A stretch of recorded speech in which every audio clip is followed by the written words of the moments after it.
Hello everyone, welcome to Bong study tube. আপনারা কেমন আছেন সবাই বন্ধুরা? আশা করছি আপনারা সবাই ভালোই থাকবেন। আমি আজকের এই ভিডিওটাতে group D previous year paper question 3 October 2018 third শিফটের ম্যাথ এবং সায়েন্সের নিউমেরিক্যাল প্রশ্নগুলি সলভ করব। চলুন তাহলে প্রথম প্রশ্নের দিকে যাই। প্রথম প্রশ্ন হচ্ছে, if 6x² plus 2kx plus k equal to 0 has no solution, then the value of k will satisfy. এই প্রশ্নটা সলভ করতে হলে আমাকে কতগুলো ফর্মুলা জেনে নিতে হবে। আমরা কোয়াড্রেটিক ফর্মুলা কি জানি? Minus b plus minus root over b square minus 4ac upon 2a। এই যে ফর্মুলাটা রয়েছে এখানের এই যে পার্টটা রয়েছে বি স্কোয়ার মাইনাস 4ac, এটাকে বলি আমরা discriminant b square minus 4ac। আর এই ডিসক্রিমিন্যান্ট থেকে আমরা তিন রকমের সলিউশন পাবো। B square minus 4ac greater than 0, মানে 0 থেকে যদি ভ্যালুটা আমার বেশি হয় তাহলে আমার পজিটিভ ভ্যালু আসবে। আর এই পজিটিভ ভ্যালু যদি হয়ে যায় তাহলে আমরা জানবো যে দুটো রিয়েল সলিউশন রয়েছে। আবার b square minus 4ac equal to 0, অর্থাৎ 0 যদি সমানই হয় তাহলে একটা রিয়েল সলিউশন রয়েছে। আর এখানে আরেকটা বলেছে যে b square minus 4ac less than 0, অর্থাৎ 0 থেকে যদি কম হয় তাহলে ভ্যালু আমার নেগেটিভে যাবে। তো নেগেটিভ যেটা এর নো রিয়েল সলিউশন, অর্থাৎ এর ইমাজিনারি সলিউশন রয়েছে। আর প্রশ্নতে আমার এই নো রিয়েল সলিউশনটাই চেয়েছে। তাহলে আমি b square minus 4ac less than 0, এখানে নো রিয়েল সলিউশন, এটাই আমি ফর্মুলা পেলাম। এখানে এটাও জেনে নিতে হবে যে কোনটা বি, কোনটা এ আর কোনটা সি।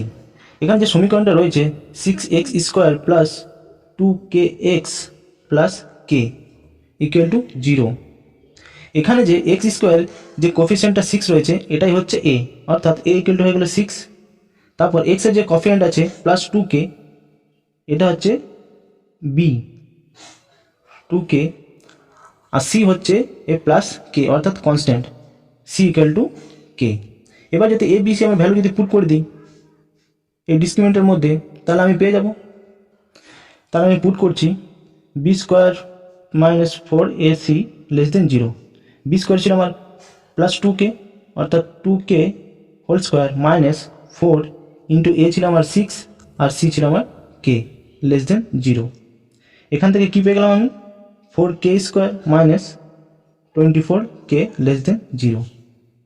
এবার আমি এখানে কে এর এমন একটা কি ভ্যালু নেব যাতে আমার 0 থেকে কম আসে, অর্থাৎ আমার ভ্যালু নেগেটিভে আসে। আমি যদি এখানে 0 নিই তাহলে 24 ইন্টু 0 মাইনাস 0 হয়ে যাচ্ছে, আর এখানেও 0 হয়ে যাচ্ছে। তাহলে 0 মাইনাস 0 লেস দেন 0, এটা তো পসিবল নয়, কারণ আমার বলে যে এখান থেকে 0 থেকে আমার কম আসবে, অর্থাৎ আমাকে এখানে 0 থেকে একটু বেশি মান নিতে হবে। যদি আমি 1 নিই তাহলে কি হচ্ছে, কে এর মান যদি 1 নিই তাহলে কি হচ্ছে 1 ইন্টু 1, তাহলে 4 মাইনাস 24 ইন্টু 1 24 লেস দেন 0। তাহলে এখান থেকে আমি পেয়ে যাচ্ছি -20 লেস দেন 0। এটা ঠিক স্যাটিসফাইড করছে। তাহলে আমাকে ভ্যালুটা 0 থেকে কম নিতে হবে। 0 থেকে কম ভ্যালুর মধ্যে অপশন আমাকে একটাই রয়েছে। এবার এটাও বলেছে যেখানে দেখে নিতে হবে আমার 6-এর থেকে বেশি বা 6-এর থেকে কম নিতে হবে বা 6-এর সমান নিতে হবে। তাহলে আমার কি স্যাটিসফাইড হচ্ছে কিনা সমীকরণটা। 4k² minus 24k less than 0, অর্থাৎ আমি যদি এখানে 6 নিই তাহলে কি হচ্ছে 6 ছক 36, 36 ইন্টু 4 144 মাইনাস 24 ইন্টু 6 হয়ে যাচ্ছে 104 লেস দেন 0, অর্থাৎ এখান থেকে তো আমি ভ্যালু পজিটিভে চলে আসছে 0 4, অর্থাৎ 40 আমার পজিটিভে চলে আসছে। তাহলে 6 তো আমি করতে পারবো না, তাহলে 6 থেকে আমি নিচে কম নিতে হবে। যদি 5 নিই তাহলে আমার কত হচ্ছে এখানে দেখিনি, 5 5 25, 25 ইন্টু 4 হয়ে যাচ্ছে 100 মাইনাস 24 ইন্টু 5 120 লেস দেন 0, অর্থাৎ এখানে আমি পেয়ে যাচ্ছি -20 লেস দেন 0। তাহলে 0 থেকে কম, তাহলে আমার ভ্যালু যেটা ভ্যারি করবে 0 less than k less than 6, অর্থাৎ 6 থেকে কম আর 0 থেকে বেশি। তাহলে অ্যান্সার আমার এটাই হয়ে যাচ্ছে। এবার পরের প্রশ্ন হচ্ছে, if 4 cot theta equal to 5, then they find the value of 5 sin theta plus 3 cos theta upon 5 sin theta minus 3 cos theta. তাহলে এখানে প্রথমে রয়েছে 4 cot থিটা ইকুয়াল টু 5, তাহলে cot থিটা আমি পেয়ে গেলাম 5/4, আর cot থিটার সমান এটাও আমরা জানি যে cos থিটা আপন sin থিটা। তাহলে এখান থেকে আমি মান পেয়ে গেলাম cos থিটার মান হচ্ছে 5 আর sin থিটার মান হচ্ছে 4। এবার আমি যদি ভ্যালু পুট করে দিই এটার মধ্যে দিয়ে, তাহলে আমি অ্যান্সার পেয়ে যাব। তাহলে 5 সাইন থিটার ভ্যালু পেয়েছিলাম 4, তাহলে 5 × 4 প্লাস 3 × 5 আপন 5 × 4 মাইনাস 3 × 5, 20 প্লাস 15, 20 মাইনাস 15, 35 মাইনাস 5, 7 দিয়ে কেটে যাচ্ছে, উত্তরটা হয়ে যাচ্ছে 7। Which of the following will give a terminating decimal, অর্থাৎ এই প্রশ্নটি এটাই বলতে চেয়েছে যে এই অপশানগুলির মধ্যে কোনটা টার্মিনেটিং ডেসিমেলের মধ্যে পড়ছে। তাহলে প্রথমে আমাদেরকে জেনে নিতে হবে যে কোনটি টার্মিনেটিং ডেসিমেল আর কোনটি নন টার্মিনেটিং ডেসিমেল। টার্মিনেটিং ডেসিমেল আমরা তাকেই বলবো, আমি ধরে নিলাম 1/2 এই ভগ্নাংশটি যদি আমি ভাগে প্রকাশ করি, তাহলে একটা দশমিক দিলাম, এখানে শূন্য পেলাম, 5 দিয়ে ভাগ করলে আমার এই ভাগটি মিলে যাচ্ছে, কোনো ভাগশেষ থাকছে না। অর্থাৎ একটা দশমিকের পর নির্দিষ্ট সংখ্যা রয়েছে, অর্থাৎ দশমিকের একটা ফিনিট ডিজিট রয়েছে, এটাকে বলবো টার্মিনেটিং ডেসিমেল। এবার আমি যদি 1/3 এই ভগ্নাংশ যদি ভাগে রূপান্তরিত করি, 3 3 9, হাত আবার ভাগশেষ থাকলো 1, 3 3 9, এইভাবে চলতেই থাকবে, এর কোনো মানে 0.3 এই ভাগটা কখনো মিলবেই না, অর্থাৎ দশমিক পর একটা ইনফিনিট ডিজিট থাকবে, তো এটাকে বলবো আমরা নন টার্মিনেটিং ডেসিমেল। তাহলে এবার আমাকে অপশানগুলির মধ্যে চেক করে নিতে হবে যে কোনটি নন টার্মিনেটিং ডেসিমেল আর কোনটি টার্মিনেটিং ডেসিমেল। তাহলে 3/72, 3 দিয়ে যদি কাটাকাটি করি 1/3 দুগুণে 6, 12 পড়ে রইল, তো 3 4 12, তাহলে 1/24, দশমিক আরেকটা শূন্য দিলাম, তাহলে এখানে 100 পেলাম, 4 24 96, 4 0 24 1 24, 6 10 16 160, 6 24 144, তাহলে আবার ভাগশেষ থাকছে 6 10, হাতে রইল 1, 6 4 5 6, আবার 160, এইভাবে তার মানে এটার আবার পুনরাবৃত্তি হতেই থাকবে, আবার 144 নেব 6 6, তাহলে এটা আমার চলতেই থাকবে। তাহলে দশমিক পর ইনফিনিট ডিজিট রয়েছে, তাহলে এটা তো হচ্ছে না, এটা নন টার্মিনেটিং ডেসিমেল পড়ে যাচ্ছে। এবার 6/72 এটা নিয়ে নিচ্ছি, 1/12, 8 12 96, 3 12 36, এটা সেম, এটা চলতেই থাকবে, আবার 36, আবার 4 পড়ে থাকবে, তো 3 3 3 এভাবে পড়ে, তাহলে এটা আমার নন টার্মিনেটিং ডেসিমেল হয়ে যাচ্ছে, তাহলে এটাও হচ্ছে না।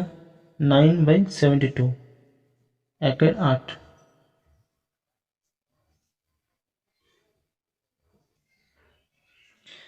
এবার এই অপশানটা নিয়ে নিলাম, 9/72, 9 দিয়ে যদি কাটি 1/8, দশমিক দিয়ে একটা শূন্য এলো, 8 1 8 2 0, 8 2 16, 4 0 5 8 40, অর্থাৎ এই ভাগটা মিলে যাচ্ছে, এই দশমিকের পরে একটা ফিনিট ডিজিট রয়েছে, তাহলে এটা আমার হয়ে যাচ্ছে উত্তর, এটা হচ্ছে আমার terminating decimal.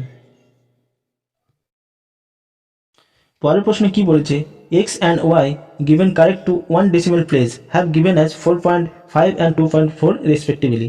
What is the upper bound of the value of x minus y? Railway কোশ্চেনটাকে ইগনোর করে দিয়েছে। ইগনোরটা কেন করে দিয়েছে, কারণ যে এই যে অপশানগুলি রয়েছে এই অপশানগুলি একটাও উত্তরে আসছে না, সে কারণে ইগনোর করে দিয়েছে। তাহলে x এর মান দিয়ে দিচ্ছে 4.5 আর y এর মান দিচ্ছে 2.4, তাহলে x মাইনাস y কি হয়ে যাচ্ছে 4.5 মাইনাস 2.4, তো এর অ্যান্সার কী বেরোচ্ছে 4 1 5 দশমিক 2 2 4 2.1, তাহলে আমার উত্তর বেরোলো 2.1। আর এখানে কি বলেছে আপার বাউন্ড অফ দি ভ্যালু, মানে 2.1 এর থেকে আমার বেশি ভ্যালু চাই, তাহলে 2.2 2.222 2.3 মানে 2.1 এর আমার বেশি ভ্যালু চাই, তো এখানে আমার 3টে উত্তর পেয়ে যাচ্ছি, তাই এই কারণেই রেলওয়ে এই প্রশ্নটিকে ইগনোর করে দিয়েছে। তাহলে 2.1 এর উপরে যে ভ্যালুটাই পাবো সেটা আমার হয়ে যাবে উত্তর।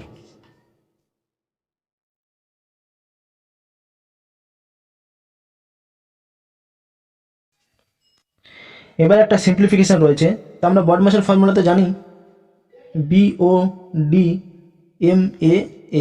কিন্তু এখানে আরেকটা জিনিস অ্যাড হয়ে যাবে, সেটা হচ্ছে ভার্নিকুলাম। এই 6x5 এর উপর যে বারটা রয়েছে সেটাকে বলে ভার্নিকুলাম। তাহলে প্রথমে আমাকে ভি বড মাস, তো V for vinculum, B for bracket, O for of, D for division, M for multiplication, A for addition আর এস ফর সাবস্ট্রাকশন। তাহলে আমি এই অর্ডারে আমি সলভ করতে থাকবো। তাহলে প্রথমে আমার ভার্নিকুলামটা সলভ হয়ে যাবে, তো 6x5 মানে এখান থেকে পেয়ে গেলাম 30। তারপরে হচ্ছে ডিভাইড রয়েছে, যেহেতু ব্র্যাকেটের মধ্যে রয়েছে তাহলে ব্র্যাকেটে আগে সলভ করবো। তাহলে 120 ডিভাইডেড 30, তো এখান থেকে পেয়ে গেলাম আমি কত, 4। 25 - 4 অর্থাৎ এখান থেকে পেয়ে গেলাম আমি 21। এই ব্র্যাকেট থেকে, ফার্স্ট ব্র্যাকেট থেকে আমি 21 পেয়ে গেলাম। ক্লিয়ার করে নিচ্ছি, এখান থেকে পেয়ে গেলাম 21। তারপরে হচ্ছে সেকেন্ড ব্র্যাকেট কাজ, ডিভাইডেড 21, এখান থেকে আমি পেয়ে যাবো 5। তাহলে সেকেন্ড ব্র্যাকেটের আমার কাজ সম্পূর্ণ হয়ে গেল। তারপরে পেয়ে যাচ্ছি থার্ড ব্র্যাকেট 47 + 5, তাহলে এখান থেকে পেয়ে যাচ্ছি 52। তো এবার আমার পড়ে রয়েছে 156 ডিভাইডেড বাই 52, অর্থাৎ এটা 3 দিয়ে ভাগ যাচ্ছে, উত্তর হয়ে যাচ্ছে 3। ফাইন্ড দ্য ভ্যালু অফ √/0.9, তাহলে 0.90 ধরে নিলাম। আমি যদি এই অপশানটাকে নিই, এটাকে অ্যাপ্রক্সিমেটলি 6 ধরে নিই, কারণ রয়েছে 0.598, আপনার 6 × 6 36, তো 90-এর কাছাকাছিও আসছে না, তাহলে এই অপশানটা আমার হবেই না। এই অপশানটাকে যদি ধরে নিই, এটা যদি 9 অ্যাপ্রক্সিমেট করে নিই, তাহলে 9 × 9 হয়ে যাচ্ছে 81, তাহলে এটাও 90-এর কাছাকাছি আসছে না, এটাও হচ্ছে না। এবার এই যে দুটো অপশান আছে প্রায় সিমিলার, একদম কাছাকাছি উত্তরের মধ্যে রয়েছে। তাহলে 0.958 এটাকে যদি আমি নিই, 0.9 দিয়ে প্রথমে যাচ্ছি, তাহলে 0.81 হয়ে যাচ্ছে, ভাগশেষ থাকছে 9। এবার আমি এটাকে ডবল হয়ে যায় 18। এবার যদি আমি 5 দিয়ে এটাকে গুণ করি, তাহলে 5 × 5 = 25, 5 × 8 = 40, আর দিয়ে 42, 5 × 5 = 9। তাহলে আমার এখানে 900 জায়গায় 925 হয়ে গেল, অর্থাৎ এই অপশানটা আমার হবে না, কারণ এর থেকে একটা কম হবে, যেটা হচ্ছে এটা উত্তর হয়ে যায় 0.948। A pipe working at full speed can fill an empty cistern in 2 hours. However, during the first hours it worked at 1/12 of its capacity, during the second hour 1/9 of its capacity, and during the third hour 1/6 of capacity, and during the fourth hour at 1/4 of its usual capacity, and during the fifth hour it was only 1/3 it efficient. It was supposed to be A. মানে এই সেন্টেন্সটার অর্থ এটাই বলতে চাইছে যে এ একটা pipe রয়েছে, সে 2 ঘন্টায় একটা খালি ট্যাঙ্কিকে ভরে ফেলছে, কিন্তু প্রথম ঘন্টায় সে নিজের ক্যাপাসিটির 1/12 ক্যাপাসিটি সে ভরছে। তো সে যদি 2 ঘন্টায় ভরে ফেলে তাহলে 1 ঘন্টায় সে 1/2 অংশ খালি ট্যাঙ্কিটিকে ভরছে। প্রথম ঘন্টায় 1/12 ক্যাপাসিটিতে ভরছে, দ্বিতীয় ঘন্টায় বলেছে 1/9 ক্যাপাসিটিতে, তৃতীয় ঘন্টায় 1/6 ক্যাপাসিটিতে, চতুর্থ ঘন্টায় 1/4 ক্যাপাসিটিতে, আর পঞ্চম ঘন্টায় 1/3 ক্যাপাসিটিতে ভরছে। এইভাবে সে 5 ঘন্টায় ভরছে। তারপরে কি বলেছে, A second pipe also displayed similar performance, but if it worked at full speed would have filled the empty cistern in 4 hours. অর্থাৎ বি যে পাইপটি রয়েছে সে 4 ঘন্টায় ভরে ফেলছে ওই খালি ট্যাঙ্কিটাকে। 4 ঘন্টায় সে যদি ভরে ফেলে তাহলে 1 ঘন্টায় 1/4 অংশ ভরছে। তারপর এখানে কি বলছে, সিমিলার পারফরমেন্স, মানে এর মতো পারফরমেন্সে ভরছে 5 ঘন্টায়। প্রথম ঘন্টায় 1/12, দ্বিতীয় ঘন্টায় 1/9 ক্যাপাসিটি, এইভাবে ভরছে। তাহলে আমি সেমভাবে লিখে নিচ্ছি 1/12 + 1/9 + 1/6 + 1/4 + 1/3।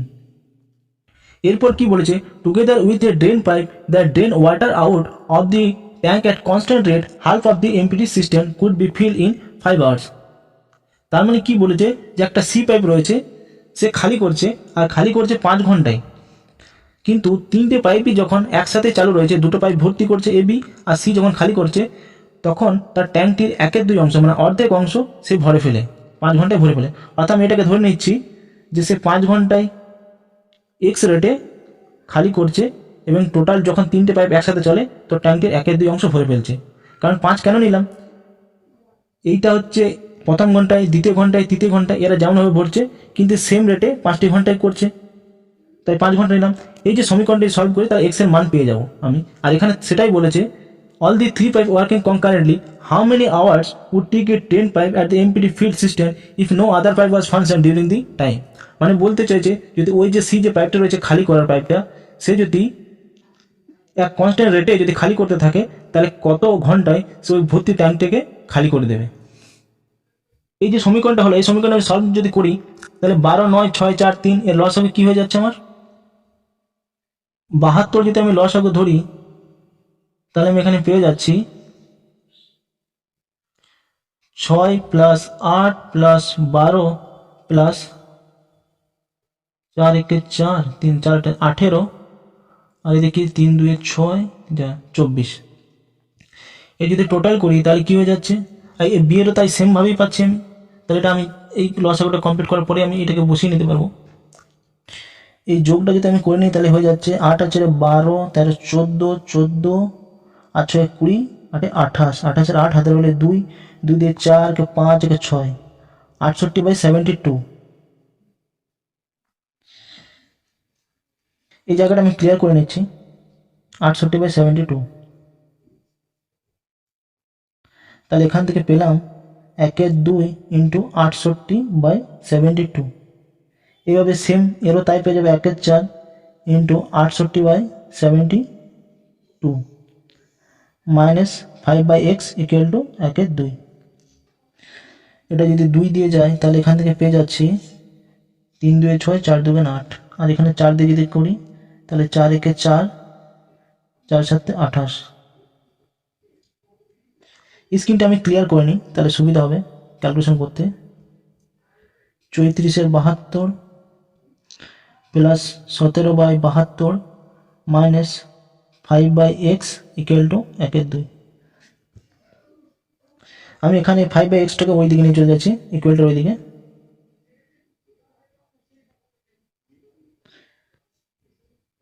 Minus 1/2 = 5/x। এবারে 72 লসাগু নিয়ে নিলাম, তাহলে 34 + 17 মাইনাস 34 = 5/x। 34 থেকে -36 -2 তাহলে হচ্ছে 15/72 = 5/x। অতএব x = হয়ে যাচ্ছে 5 × 72/15। 5 3 15, 3 2 6 24। তাহলে খালি ট্যাঙ্কিটা 24 ঘন্টায় খালি করে দেবে, সরি মানে ওই খালি ভর্তি ট্যাঙ্কিটাকে 24 ঘন্টায় ওই খালি করার পাইপটা খালি করে দেবে। এটা হচ্ছে উত্তর। A fraction when taken away from 1/6 gives 1/13. What is the fraction? তাহলে আমি করে নিচ্ছি 1/6 minus 1/13। এটা যদি লসাগু করি 78, তাহলে 13 - 6 অর্থাৎ 7 - 78। এটাই হচ্ছে অ্যান্সার। 6 কেজি 5 গ্রাম এটাকে কেজিতে কনভার্ট করতে বলেছে। তাহলে 6 কেজিটা তো কেজিই থাকবে, আর 5 গ্রামটাকে আমি যদি কেজিতে কনভার্ট করি তাহলে 1000 দিয়ে আমাকে ভাগ করতে হবে। তাহলে এখানে পেয়ে যাবো 0.005 কেজি, অর্থাৎ আমার টোটালটি হচ্ছে 6.005 কেজি। অ্যান্সার হচ্ছে আমার এইটা। Robi had 713.39 in his bank account. He deposited some money in his bank account and withdraw money to pay for 5 shirts, each costing 123.79 rupees. If this remaining balance of his account 545.19 rupees, how much he deposit? তাহলে এটাই বলতে চাইছে যে রবির অ্যাকাউন্টে 713 টাকা 39 পয়সা ছিল, সে কিছু টাকা ডিপোজিট করলো, ধরে নিলাম x টাকা, এবং সে 5টি শার্ট কিনলো এবং প্রত্যেকটি শার্টের দাম হচ্ছে 123 টাকা 79 পয়সা। তাহলে 123.79 × 5। তারপরেও তার অ্যাকাউন্টে ব্যালেন্স পড়ে রয়েছে 545 টাকা 19 পয়সা। 5 দিয়ে যদি এটাকে গুণ করি তাহলে হয়ে যাচ্ছে 5 9 45 এর 5 হাতে 4 5 7 35 4 39 5 3 15 3 18 5 10 11 5 6 মাইনাস 618। এটা যদি বিয়োগ করি এই 713.39 থেকে, তাহলে এখান থেকে পেয়ে যাচ্ছি 5 আর 4 9 9 কে 10 না 5 আর 4 9 9 আর 4 13 হাতে 1 8 কে 9 9 আর 4 13 1 আর 1 2 2 আর 9 11, তাহলে 94 টাকা 44 পয়সা আমার অ্যাকাউন্টে এখন বেঁচে রয়েছে। আর ডিপোজিট করেছে x টাকা = 545.9। x টাকা যদি ওইদিকে নিয়ে চলে আসি বা এটাই যদি করি x = 545.19 আর 94 টাকা 44 টাকা এদিকে নিয়ে চললাম, মাইনাস হয়ে গেল 94.44। বিয়োগ করলে পাচ্ছি 4 5 9 4 আর 7 11 হাতে রইলে 1, 4 5 5 মিলে গেল 0, 9, 8 5 14, হাতে রইলে 1 1 আছে, তাহলে 450 টাকা 75 পয়সা সে ডিপোজিট করেছিল। এটা হচ্ছে answer. At 5.25% simple interest per annum, 3250 rupees will earn how much interest in 8 years? তাহলে এখানে সিম্পল ইন্টারেস্টের প্রশ্ন দিয়েছে, পার্সেন্টেজ হচ্ছে 5.25%, ক্যাপিটাল হচ্ছে 3250 রুপিস, আর টাইম দিয়েছে 8 ইয়ার্স। তাহলে আমরা সিম্পল ইন্টারেস্টের ফর্মুলা এটাই জানি, SI equal to PRT divided by 100। তাহলে সিম্পল ইন্টারেস্ট যদি আমরা ক্যালকুলেট করি, ক্যাপিটাল রয়েছে 3250 ইন্টু রেট দিয়েছে 5.25%, টাইম দিয়েছে 8 ইয়ার্স ডিভাইডেড বাই 100। এখানে একটা শূন্য কেটে দিলাম, 5 2 10, 5 6 30, 5 5 25, 2 দিয়ে যদি এটাকে করি 4,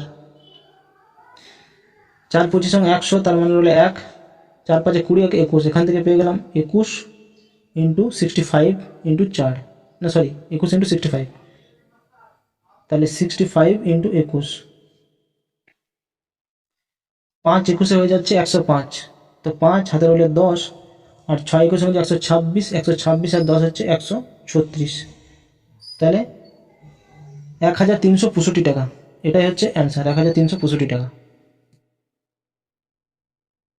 A right circular cylinder jar with a radius of 14 cm some water. If a solid spherical ball of radius 5.6 cm is dropped in the jar and the ball is fully submerged, then calculate the approximate rise in the height of the water level in the jar. একটা right circular cylinder রয়েছে, এটা এর radius হচ্ছে 14 centimetre, আর হচ্ছে 14 centimetre. If a solid spherical ball, মানে একটা বল যার রেডিয়াস বলেছে 5.6 সেন্টিমিটার, 5.6 সেন্টিমিটার, সেটা এই জারের মধ্যে ড্রপ করে দেয়, এবং তার জন্য তো ওই যে জল রয়েছে সেই জলটা একটু উঠে যাবে, তো যে হাইটটা রাইজ করবে, মানে যে হাইটটা উঠে যাবে সেই লেভেলটাই আমাকে ক্যালকুলেট করতে বলেছে। তাহলে জারের মধ্যে যে জলটা রয়েছে সেই ভলিউমটা আমি প্রথমে ক্যালকুলেট করে নিই। তাহলে জারের ভলিউমের ফর্মুলা হচ্ছে পাই আর স্কোয়ার ইন্টু এইচ। পাই হচ্ছে 22/7 ইন্টু এখানে আর দিয়েছে 14 ইন্টু 14, আর এইচ বলেছে দেওয়া নাই, এইচ একটা সামথিং আমি ধরে নিলাম এক্স। এবার আমি বলটার ভলিউম ক্যালকুলেট করে নিই, ইকুয়াল টু বলের ভলিউম হচ্ছে কি 4/3 ইন্টু 22/7 ইন্টু 5.6 এর কিউব। এই সমীকরণ যদি সলভ করি তাহলে 22/7 কেটে গেল, এই 4টাকে 2 দিয়ে ভাগ করছি, তাহলে 7 দুগুণে 14, আবার এই 2 কাটছি, 7 দুগুণে 14, এখানে কিউব আছে মানে 5.6 ইন্টু 5.6 ইন্টু 5.6, অর্থাৎ 0.8, এই 7টা দিয়ে কাটলাম 0.8, আর এই 3টা আছে, এই 3টা ভাগ করে দিচ্ছি। স্ক্রিনটা আমি ক্লিয়ার করে নিচ্ছি। 0.8 into 0.8 into 5.6 divided by 3 equal to x. তাহলে 0.8 ইন্টু 5.6 বাই 3, এটাকে যদি গুণ করি 64, 5.6, 4 6 24, 7 2, 6 6 36, 2 38, 5 4 20, 5 6 30, 2 32, তাহলে 4 8 5 3 ডিভাইডেড বাই 3, এখান থেকে যদি ভাগ করি 3 দিয়ে, 3 1 কে 3 দশমিক, 3 1 কে 3 2 8, 3 9 27, 1 4, 3 4 12, তাহলে এখান থেকে অ্যাপ্রক্সিমেটলি ভ্যালু পাচ্ছি 1.194, মানে হচ্ছে 1.2 সেন্টিমিটার। এটা হচ্ছে আনসার, এই হাইটটাই রাইজ করবে। 30 men can complete a piece of work in 12 days. How many days will 40 men take to complete the same work? একটা ফর্মুলা আমরা জানি, m1 d1 upon w1 equal to m2 d2 upon w2। তাহলে এখানে m1 হচ্ছে 30, D1 হচ্ছে 12, work ধরে নিলাম একটা ওয়ার্ক মানে এক ওয়ার্ক করছে, ইকুয়াল টু M2 হচ্ছে 40 ইন্টু D2 আমার জিজ্ঞেস করতে চাইছে, এগুলো সেম ওয়ার্ক করছে অর্থাৎ একই ধরে নিলাম। তো এখানে এক কেটে গেল, তাহলে 40টা যদি এখানে নিয়ে চলে আসি তাহলে শুধু D1 পড়ে থাকছে, 0 0 কেটে গেল, 4 3 12, তাহলে D2 এর মান হচ্ছে 6। উত্তরটি হয়ে যাচ্ছে 6 দিনে কমপ্লিট করবে সেম ওয়ার্ক তৈরি করতে। A train is traveling at a certain speed from its originate station. After 2 hours, another train starts from same station and travel at a speed of 70 km/h in the same direction as the previous train and catch up with the first train after 5 hours. What is the speed of the first train in the km/h?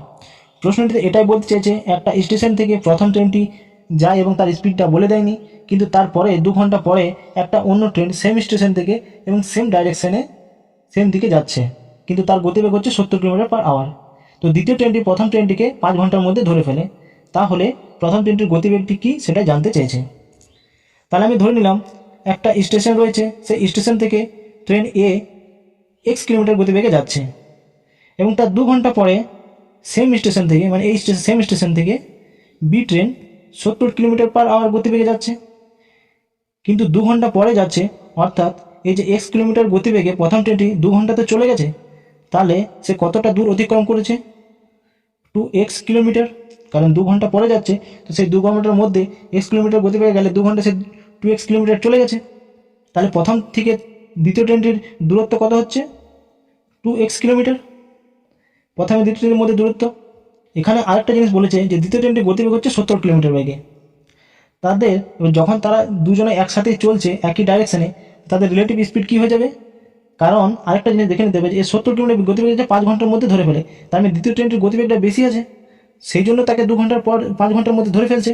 তাহলে তাদের relative speed হচ্ছে 70 - x km/h। আর এই গতিবেগটাই সে 5 ঘন্টার মধ্যে ধরে ফেলে। অর্থাৎ আমি স্ক্রিনটি ক্লিয়ার করে যদি সমীকরণটা এইভাবে লিখি, 70 - x into 5 equal to 2x, অর্থাৎ দুটি ট্রেনের মধ্যে যে দূরত্বটি হয়েছে 2x কিলোমিটার, সেটি তাদের রিলেটিভ স্পিডের 5 ঘন্টার মধ্যে কমপ্লিট করে দিচ্ছে। অর্থাৎ এই সমীকরণটি যদি আমি সলভ করি, তাহলে 5 × 7 = 35, 350 - 5x ইকুয়াল টু 2x। সমীকরণটা যদি সলভ করি তাহলে এখানে হয়ে যাচ্ছে 350, 5xটা যদি সমানের ওই দিকে নিয়ে চলে যায় তাহলে হয়ে যাচ্ছে 7x, অতএব x ইকুয়াল টু হয়ে যাচ্ছে 50 km/h। অর্থাৎ প্রথম ট্রেনটির গতিবেগ হচ্ছে 50 km/h। A train can finish its journey in 10 hours at the speed of 48 km/h. If the same distance has to be covered in 8 hours, what should be the speed of the train?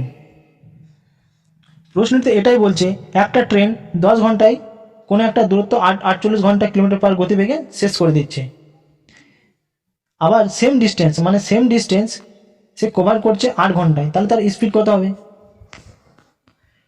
তো 10 ঘন্টায় 48 kilometre বেগে যদি যায় তাহলে তার total দূরত্ব কত অতিক্রম করছে? 48 × 10 অর্থাৎ 480 কিলোমিটার। আর এই দূরত্ব মানে সেম ডিস্টেন্স সে 8 ঘন্টায় কভার করছে, তাহলে তার গতিবেগ, তাহলে দূরত্ব যদি 480 কিলোমিটার হয় আর 8 ঘন্টায় যাচ্ছে, তাহলে আমরা জানি speed equal to distance divided by time. তো অর্থাৎ ডিস্টেন্স হচ্ছে 480 কিলোমিটার আর টাইম হচ্ছে 8 ঘন্টা, তাহলে 8 × 6 = 48, 60 কিলোমিটার বেগে যাচ্ছে। উত্তরটি হয়ে যাচ্ছে এইটা, 60 km/h। At 8% simple interest per annum, a sum of money become 924 rupees. অর্থাৎ এখানে এটাই বলছে 8% সিম্পল ইন্টারেস্ট রেটে তার capital plus simple interest equal হয়ে যাচ্ছে 924 টাকা। আর টাইমটা হচ্ছে 6 × 3 = 4, অর্থাৎ তার টাইম হয়ে যাচ্ছে 4 × 6 = 24, 3 × 27, 4 বছরে। এবার জানতে চাইছি যে সাম ইনিশিয়াল ইনভেস্টমেন্ট ওয়াজ, তার মানে ইনভেস্টেড ক্যাপিটালটা কত ছিল সেটাই জানতে চেয়েছে।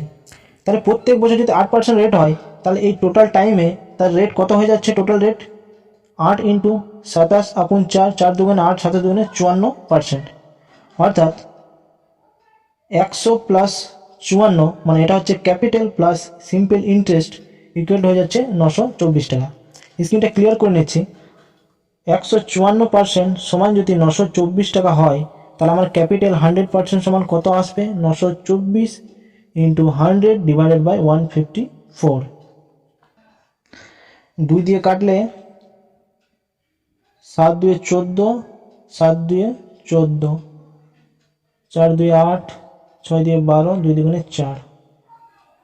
11 দিয়ে কাটলে 7 11 77, 4 11 44, 11 2 22, 7 6 42, অর্থাৎ হচ্ছে ক্যাপিটাল হচ্ছে 600 টাকা।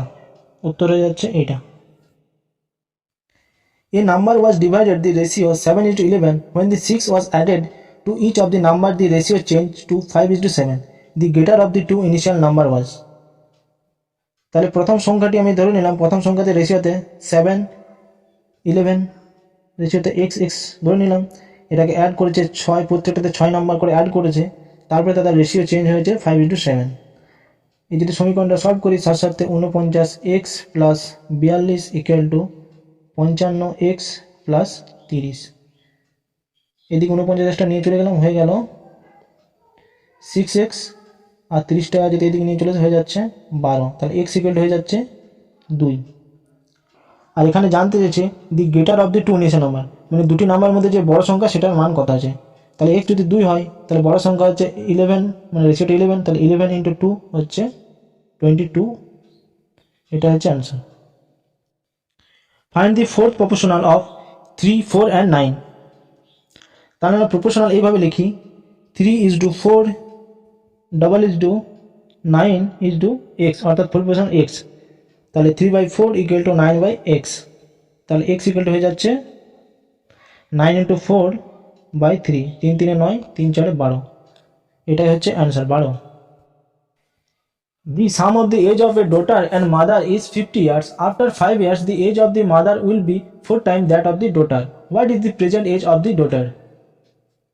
প্রশ্নটিতে এটাই বলতে চাইছে যে মা এবং মেয়ের বর্তমান বয়সের যোগফল হচ্ছে 50 বছর, m প্লাস ডি 50 বছর। এরপর কি বলেছে, after 5 years the age of the mother will be 4 time that of the daughter, মানে 5 বছর পরে মায়ের বয়স তার মেয়ের বয়সের থেকে 4 গুণ। তাহলে 5 বছর পর তাদের টোটাল বয়স কী হবে? মায়েরও 5 বছর বাড়ছে, মেয়েরও 5 বছর বাড়ছে, তাহলে টোটাল তাদের বয়সের যোগফল হচ্ছে 60 বছর। কিন্তু এখানে একটা জিনিস বলেছে যে তার মায়ের বয়স তার মেয়ের বয়সের থেকে 4 গুণ হয়ে যায়। তার মানে এটাই ধরে নিচ্ছি যে 4D ইকুয়াল টু m, মায়ের বয়স তার মেয়ের বয়সের থেকে 4 গুণ, তাহলে 4D ইকুয়াল টু m, তাহলে m ইকুয়াল টু হয়ে গেল 4D। তাহলে এবার 5 বছর পর এটাই লিখতে পারি 4D plus d equal to 60, কারণ m সমান তো 4D, তাহলে এটা হয়ে গেল m, আর d অর্থাৎ ডটার, তাহলে এদের 5 বছর পর বয়স হয়ে যাচ্ছে 60 বছর। অতএব 5D ইকুয়াল টু হয়ে যাচ্ছে 60 বছর, d ইকুয়াল টু হয়ে যাচ্ছে 12 বছর। তাহলে বর্তমান বয়স হচ্ছে তাদের 12 বছর, সরি বর্তমান বয়স তাদের নয়, শুধু মেয়ের বয়স হচ্ছে 12 বছর। এরপর একটা ডিআই রয়েছে, ডিআই প্রশ্নটিতে বলেছে how many athletes from academy B first the district level selection in 3 years. 3টে বছর দিয়েছে, 2012 2013 2014, আর এই 3টে বছরে বি পাস করেছে কত? 5 আর 2 7 একে 8, তাহলে উত্তরটি হয়ে যাচ্ছে 8। The sum of the interior angle of the rectangular octagon is.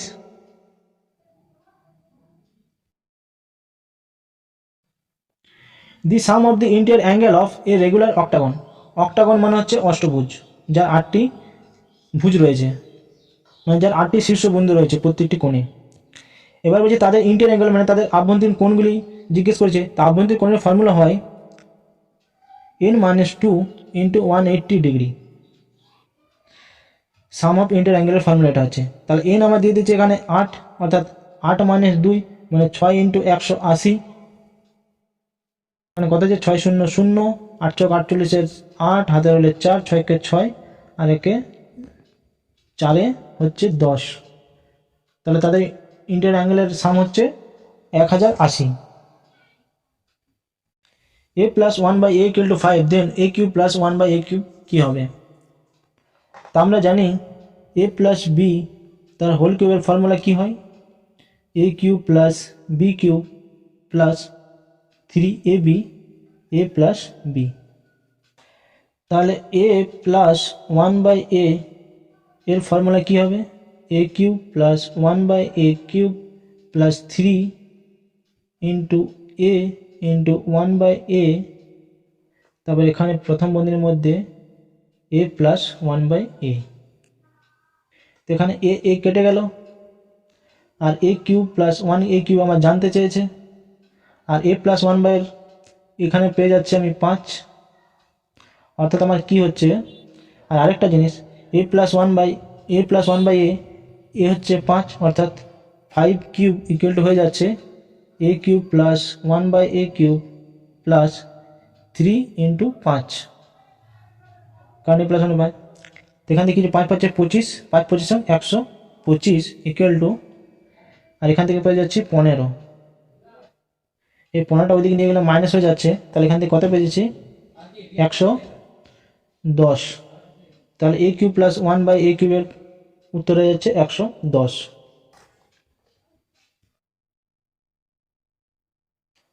Find the median for the following set of number. তো মিডিয়ান বার করতে হলে প্রথমে অ্যাসেন্ডিং বা ডিঅ্যাসেন্ডিং অর্ডার আমাকে সাজিয়ে নিতে হবে নাম্বারগুলো। তাহলে প্রথম থেকে আমি লিখে নিচ্ছি 10, তারপর হচ্ছে 11, তারপর 12, দুটো 13, তারপরে হচ্ছে 15, আরেকটা 15, 16, তারপরে হচ্ছে 18, তারপরে হচ্ছে 20, তারপরে হচ্ছে 27। 1 2 3 4 5 6 7 8 9 10 11, 11টা নাম্বার রয়েছে। তো 11টা নাম্বার রয়েছে, তাহলে মধ্যবর্তী প্লেসের যে সংখ্যাটা হবে সেটা হচ্ছে আমার মিডিয়ান। তাহলে 1 2 3 4 5, শেষ দিক থেকে 5টা কেটেছে, 1 2 3 4 5, তাহলে 15 আমার হচ্ছে অ্যান্সার, এটা হচ্ছে আমার median. The dimension of a rectangular box are in the ratio of 2:3:5 if its total surface area is 6200 square centimeter. Then find the dimension of the cuboid. তো কিউবয়েডের সারফেসের ফর্মুলা আমরা কি জানি? 2 into LB plus BH plus LH, অর্থাৎ দৈর্ঘ্য into প্রস্থ plus প্রস্থ into height plus দৈর্ঘ্য ইন্টু হাইট। তাহলে এখানে দিয়েছে দৈর্ঘ্য, প্রস্থ এবং হাইটের রেশিও হচ্ছে 2:3:5। আমি যদি ধরে নিই তাদের দৈর্ঘ্য হচ্ছে 2x, প্রস্থ হচ্ছে 3x, আর হাইট হচ্ছে 5x। তাহলে এই ফর্মুলাতে যদি আমি পুট করে দিই তাহলে কি হচ্ছে 2 ইন্টু L ইন্টু B, অর্থাৎ 3 2 6x square plus B into H, অর্থাৎ 3 5 15x square plus 10x square. তাহলে এখানে হয়ে যাচ্ছে 15 10 25, 25 আর 6 31, 31 2 62x স্কোয়ার। আর এই 62x স্কোয়ার হয়ে যাবে 6200 স্কোয়ার মিটার। এখানে তাই তো বলছে if total surface area is 6200 square meter. তাহলে x পেয়ে যাচ্ছে আমি কত? 100√100, অর্থাৎ 10। তাহলে x এর মান আমি এখানে 10 পেয়ে গেলাম। এবার আমাকে কি করতে বলেছে? ফাইন্ড করতে বলেছে the dimension of the cuboid. তাহলে ডাইমেনশন আমার কী হয়ে যাবে? স্ক্রিনটা যদি ক্লিয়ার, x এর মান যদি আমি 10 পেয়ে গেছি, স্ক্রিনটা ক্লিয়ার করে নিচ্ছি। 2x অর্থাৎ 10 ইন্টু 2 হচ্ছে 20, আরেকটা হচ্ছে 30, আরেকটা হয়ে যাচ্ছে 50। তাহলে এটা আমার হয়ে যাচ্ছে dimension 20 30 50। Second number, a porter lifts a luggage of 11 kg from the ground and puts it on the head 1.5 meter above the ground. So calculate the work done by the luggage. G এর মান দিয়ে দিয়েছে 10 metre per second square. তাহলে আমরা জানি W equal to mgh। m এর মান হচ্ছে 11, g হচ্ছে 10, আর হাইট হচ্ছে 1.5 মিটার। তাহলে কত হয়ে যাচ্ছে? 15 ইন্টু 11, 15 একে 15, হাতের লেখ 15 15 16, 165 জুল। এটা হচ্ছে answer. A car fall of a luggage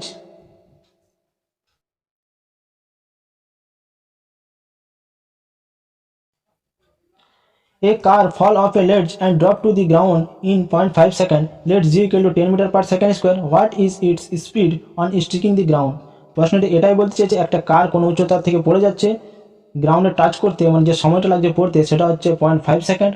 R fine করতে বলেছে যখন গাড়িটি গ্রাউন্ডের মধ্যে টাচ হচ্ছে তখন তার ফাইনাল ভ্যালোসিটি কী ছিল। তাহলে এখানে তৃতীয় গতিসূত্রটি ইউজ হবে, যেটা হচ্ছে V square minus U square equal to 2as। তো এখানে ইউ স্কোয়ার জিরো হবে, কারণ যখন কারটি উপরে ছিল তখন তো তার ভ্যালোসিটি জিরো ছিল, যখন পড়ে গেল তো গ্র্যাভিটির জন্য যে গতিটা সৃষ্টি হচ্ছে সেটা হচ্ছে তার গতিবেগ, এবং পড়তে পড়তে সে যখন গ্রাউন্ডে টাচ করলো তখন তার ফাইনাল ভ্যালোসিটি হবে। তাহলে এখানে V square minus zero equal to 2as। এ তো আমার এখানে রয়েছে 10 মিটার পার সেকেন্ড স্কোয়ার, কিন্তু এসটা আমি জানি না, এসটা ফাইন্ড করতে হবে। তাহলে এসটা আমাকে ফাইন্ড করতে হলে আমাকে আরেকটা সূত্র লিখতে হবে, সেটা হচ্ছে দ্বিতীয় গতিসূত্র, সেটা হচ্ছে S equal to UT plus half A T square. তাহলে এখানে এস ইকুয়াল টু বলছে আমার ফাইনাল বলছি আমার ইনিশিয়াল ভ্যালোসিটি জিরো, তাহলে এখানে পেয়ে গেলাম আমি জিরো, হাফ এ হচ্ছে আমার কত 10, আর টি টাইম হচ্ছে আমার 0.5, 0.5 ইন্টু 0.5 হচ্ছে 0.25। তাহলে এখান থেকে আমি পেয়ে যাচ্ছি এস ইকুয়াল টু 5 25 1.25 মিটার। তাহলে এখান থেকে এসের ভ্যালু পেয়ে গেলাম 1.25 মিটার। তাহলে একবার যদি ভ্যালুটা আমি এসে এখানে পুট করে দিই 1.25, তাহলে কি হচ্ছে আমার স্ক্রিনটা আমি একবার ক্লিয়ার করে নিচ্ছি। ভি স্কোয়ার ইকুয়াল হয়ে যাচ্ছে 2 ইন্টু 10 ইন্টু 1.25। তাহলে এখান থেকে পেয়ে যাচ্ছি ভি স্কোয়ার ইকুয়াল টু 25, 10 2 20, আর 20 ইন্টু 125 না 1.25 25। তাহলে ভি আমার হয়ে যাচ্ছে 5 মিটার পার সেকেন্ড। তাহলে এটা হচ্ছে আমার ফাইনাল ভ্যালোসিটি, এই 5 মিটার পার সেকেন্ড, এটা হচ্ছে answer. The mass of an object is 20 kg. What would be its weight on the earth? জি এর মান দিয়েছে 10 মিটার পার সেকেন্ড স্কোয়ার। প্রশ্নটি এটাই বলতে চেয়েছে যে কোনো অবজেক্টের ভর হচ্ছে ম্যাস হচ্ছে 20 কেজি, তাহলে পৃথিবীতে তার ওয়েট কত হবে সেটাই জানতে চেয়েছে সারফেসের উপরে, আর জি এর মান দিয়েছে 10 মিটার পার সেকেন্ড স্কোয়ার। আমরা ওয়েট ডাব্লিউ ইকুয়াল টু আমরা জানি এম ইন্টু জি। তাহলে ওয়েট ডাব্লিউ হয়ে যাবে, এম হচ্ছে 20 কেজি আর জি এর মান দিয়েছে 10 মিটার পার সেকেন্ড স্কোয়ার, তাহলে ডাব্লিউ আমার হয়ে যাচ্ছে 200 কেজি, যেটা আমার অ্যান্সার হচ্ছে এইটা।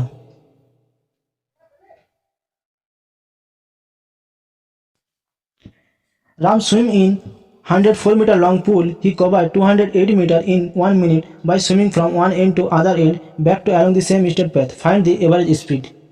তো এখানে একটা বলেছে যে একটা পুল রয়েছে যার দৈর্ঘ্য হচ্ছে 104 মিটার, সে এই প্রান্ত থেকে ওই প্রান্তে গিয়ে আবার ফিরে আসে, তাহলে তার টোটাল দৈর্ঘ্য কত অতিক্রম করছে 104 প্লাস 104 হচ্ছে 208 মিটার, যেটা এখানে বলেও দিয়েছে যে 208 মিটার সে 1 মিনিটের মধ্যে কভার করে দেয়, তার মানে হচ্ছে 60 মিনিটের মধ্যে 60 সেকেন্ডের মধ্যে।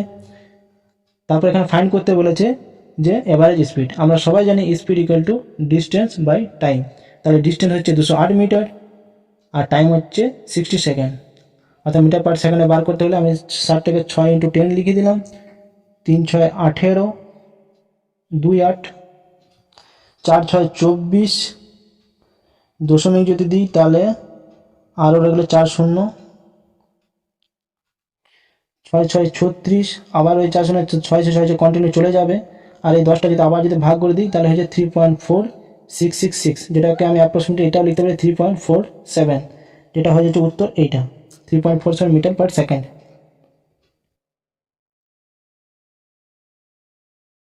আবার একটা ডিআই পেয়েছি, এখানে প্রশ্নটিতে বলেছে the total revenue made by the restaurant in November 2017 was 35 lakh. What type of the food item offered has given list revenue to the restaurant XYZ? তাহলে নভেম্বর 2017-তে তার টোটাল 17 লাখের রেভিনিউ রয়েছে, 17 লাখের। আর এখানে বলতে চাইছে যে সব থেকে কম রেভিনিউ কোনটাতে হয়েছে, লিস্ট রেভিনিউ। তো লিস্ট রেভিনিউ আমি এখানে পেয়ে যাচ্ছি 5%, যেটা হচ্ছে চাইনিজ খাবারের মধ্যে রয়েছে।